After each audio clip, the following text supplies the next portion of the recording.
এই ভিডিওতে আপনারা দেখতে পাবেন ফেনীর পুরাতন জেলখানা, যার বয়স 100 বছর।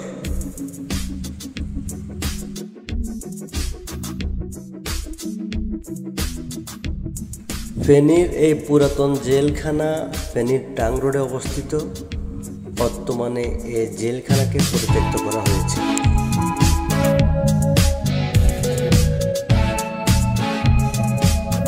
এই জেলখানাকে পরিত্যক্ত করে ফেনীতে নতুন আরেকটি জেলখানা নির্মাণ করা হয়েছে, যার অবস্থান হচ্ছে ফেনী সদর হাসপাতাল মোড় থেকে একটু দূরে।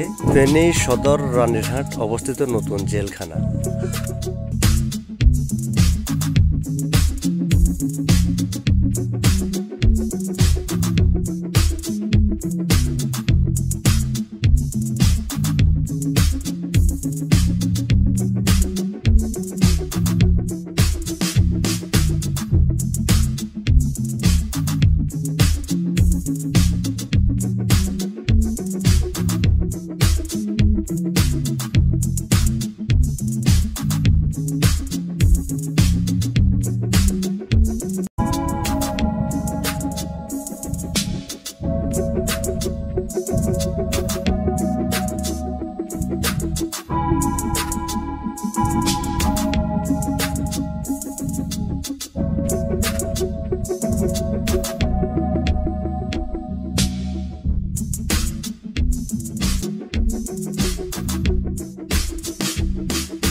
জি, ব্রিটিশ সরকারের নির্মিত এই ভবনটি ফেনীর পুরাতন জেলখানা এবং এটির বয়স 100 বছরের উপরে হবে।